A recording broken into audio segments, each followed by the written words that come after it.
दोस्तों, चक्कर आने के कारणों के बारे में हम अपनी पिछली वीडियो में बात कर चुके हैं। इस वीडियो में हम बात करेंगे चक्कर आने का जो सबसे ज्यादा कॉमन कारण है बीपीपीवी के बारे में। बीपीपीवी मतलब बेनाइन पैराक्सिस्मल पोजिशनल वर्टाइगो। पहले इस शब्द का मतलब समझते हैं। बेनाइन का मतलब होता है कि कोई बड़ी बीमारी ना होना या हल्की या मामूली बीमारी होना। पैराक्सिस्मल का मतलब होता है अचानक। पोजिशनल का मतलब है किसी पर्टिकुलर पोजीशन में, और वर्टिगो का मतलब होता है चक्कर आना या गोल गोल घूमना। तो किसी पर्टिकुलर पोजीशन में अचानक से मरीज का सर घूमने लगता है और ये कोई बड़ी बीमारी नहीं होती है। इसे ही हम बीपीपीवी बोलते हैं। हम अपनी पिछली वीडियो में बात कर चुके हैं कि जो हमारी बॉडी का बैलेंस होता है उसके लिए जो मेन ऑर्गन होता है, जिसे हम वेस्टिब्यूल बोलते हैं, जो कि कान में पाया जाता है, उस वेस्टिब्यूल के अंदर मेम्ब्रेनस लैबिरिंथ होता है, जो एक पानी भरी हुई झिल्ली जैसा होता है, जो कि देखने में स्नेल जैसा दिखाई देता है।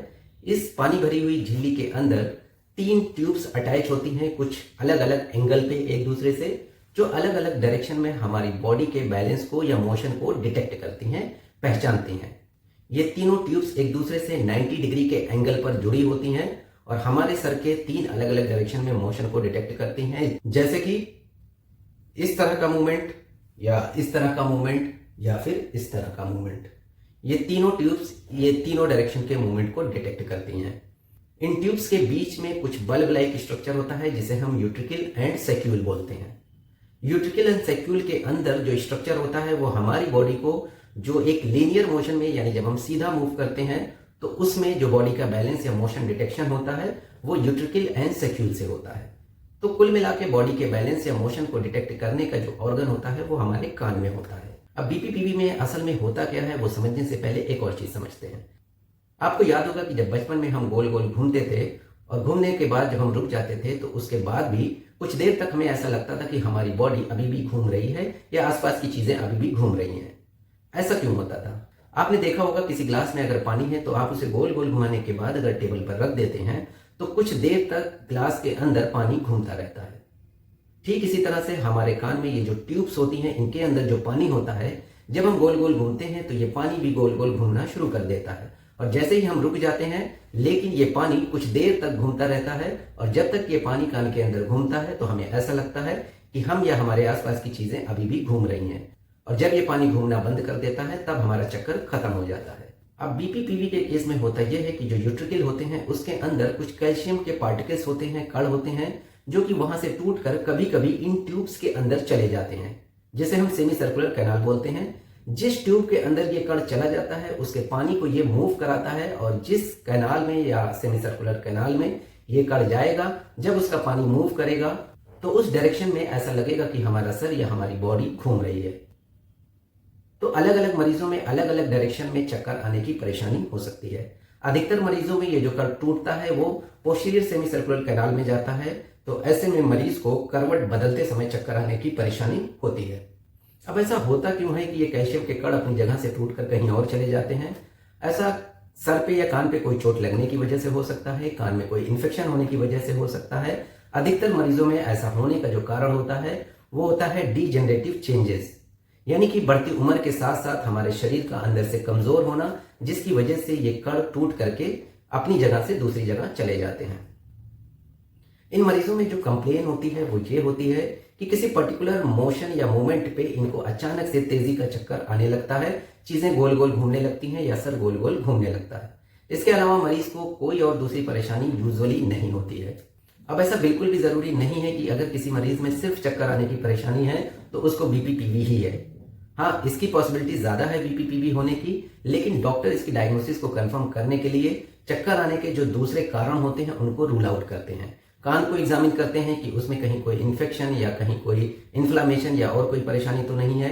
कान का ऑडियोमेट्री टेस्ट भी कराते हैं या अगर जरूरत लगती है कुछ और भी टेस्ट कराते हैं। बीपीपीवी के मरीजों में डिक्स हेल्पाइक मैनुअर करके आसानी से पता चल जाता है कि मरीज को किस कैनाल की प्रॉब्लम हो रही है, लेकिन डिक्स हेल्पाइक भी 100% रिलायबल नहीं होता है। हो सकता है कि किसी में डिक्स हेल्पाइक टेस्ट करने पे नेगेटिव आए, लेकिन फिर भी उसमें बीपीपीवी की ही बीमारी हो, और ऐसा भी हो सकता है कि किसी में डिक्स हेल्पाइक पॉजिटिव आए और उसमें बीपीपीवी की परेशानी ना हो। तो जनरली इसे हम कंफर्म करते हैं डिक्स हेल्पाइक मैनुअर से, जो कि एक तरह की एक्सरसाइज होती है जिसमें मरीज के सर को अलग अलग डायरेक्शन में घुमाया जाता है, कभी बिठा के कभी लेटा के। अब इसका इलाज क्या होता है? तो अधिकतर मरीजों में यह हफ्ते 2 हफ्ते में खुद से ठीक हो जाता है। कुछ मरीजों में चक्कर को कम करने के लिए कुछ मेडिसिन दी जाती हैं। अगर आप डॉक्टर के पास जाते हैं तो डॉक्टर एक तरह की एक्सरसाइज आपको कराता है जिसे हम एप्लीज मैनूवर बोलते हैं। ये भी एक तरह की एक्सरसाइज होती है जिसमें डॉक्टर आपके सर को कुछ दाएं बाएं घुमाते हैं बिठाल करके और लिटा करके। एप्लीज मैनूवर को हम पार्टिकल रिपोजिशनिंग मैनूवर बोलते हैं, जिसमें हम जो पार्टिकल एक जगह से टूटकर दूसरी जगह गया है उस पार्टिकल को वापस से उसकी पोजीशन पे लाते हैं, इसीलिए इसे हम पार्टिकल रिपोजिशनिंग मैनूवर या एक्सरसाइज बोलते हैं। अलग अलग सेमी सर्कुलर कैनाल के लिए अलग अलग तरह की मैनूवर्स की जाती हैं। क्योंकि generally posterior semi circular canal में ये पार्टिकल जाते हैं तो उसके लिए जो मैनूवर होती है वो एप्लीज मैनूवर होती है। एप्लीज मैनूवर कैसे की जाती है वो आप यूट्यूब पे देख सकते हैं, इसके बहुत सारे वीडियो अवेलेबल हैं। लेकिन मैं आपको ये बिल्कुल भी सजेस्ट नहीं करूंगा कि आप इस मैनूवर को अपने घर पे ट्राई करें, क्योंकि इसके कुछ साइड इफेक्ट होते हैं, कुछ कंट्रा इंडिकेशन होते हैं और इसको करने के लिए एक स्किल चाहिए होती है। अगर कोई अनस्किल्ड बंदा इसे करता है तो हो सकता है कि पार्टिकल एक कैनाल से निकल करके दूसरी कैनाल में चले जाएं बजाय कि अपनी पोजीशन पे वापस आने के। तो चलिए समझते हैं किन मरीजों में पार्टिकल रिपोजिशनिंग मैनूवर नहीं करनी होती है। अगर किसी मरीज को रिसेंट में कोई स्ट्रोक आया हो या पेशेंट को कोई अनस्टेबल हार्ट डिजीज हो या मरीज के सर्वाइकल इंजरी हो या सर्वाइकल में कोई सीवियर प्रॉब्लम हो, तो ऐसे में पार्टिकल रिपोजिशनिंग मैनूवर अवॉइड करना होता है, नहीं करना होता है। पार्टिकल रिपोजिशनिंग मैनूवर के साइड इफेक्ट क्या होते हैं? इसमें मरीज को उल्टी जैसा लग सकता है या उल्टी होने लग सकती है, या मरीज का चक्कर कभी कभी बढ़ जाता है और कभी कभी अनस्किल्ड करने पे पार्टिकल का एक कैनाल से दूसरी कैनाल में जाने का चांस होता है। और जिन मरीजों के स्पाइन की प्रॉब्लम होती है तो ऐसे मरीजों में एक्सरसाइज के टाइम पे स्पाइन की इंजरी होने का चांस हो सकता है। रिपोजिशनिंग मैनूवर के बाद अगले कुछ दिनों के लिए मरीज को कुछ परहेज रखने होते हैं। नंबर 1, रिपोजिशनिंग मैनूवर के तुरंत बाद आप डॉक्टर की क्लिनिक को छोड़ करके ना जाएं। अगले 15 मिनट तक डॉक्टर की क्लिनिक पर ही बैठें, क्योंकि उस टाइम ड्यूरेशन में मरीज को अचानक से चक्कर आने की परेशानी हो सकती है। डॉक्टर की क्लिनिक से घर तक जाने के लिए आप खुद से कार या बाइक ड्राइव करके ना जाएं, अपने साथ कोई ड्राइवर लाएं या फिर कैब बुक करके जाएं, क्योंकि ड्राइव करते समय आपको चक्कर आ सकता है और ऐसे में आपको सीवियर इंजरी हो सकती है। रिपोजिशनिंग मैनूवर के बाद अगले 24 घंटे तक अपने सर को वर्टिकल रखें, यानी सीधा रखें। सर को दाएं बाएं या आगे पीछे ज्यादा ना घुमाएं, आगे को झुकने से बचें। कोई भी ऐसा काम ना करें जिसमें आपके सर का मूवमेंट ज्यादा हो।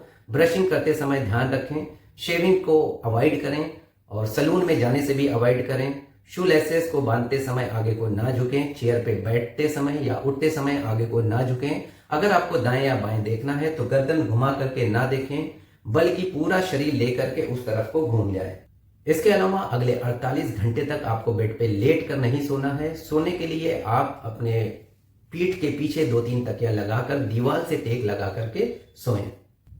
अगले 7 दिनों तक अपने सर का मूवमेंट कम ही करना है और सोते समय ध्यान रखना है कि जिस करवट पे आपको चक्कर आता है उस करवट पे आपको नहीं सोना है। अगले 10 दिनों तक अपने सर को ऊपर नीचे घुमाने से बचें। तो ये कुछ परहेज पार्टिकल रिपोजिशनिंग मैनूवर के बाद मरीज को रखने होते हैं।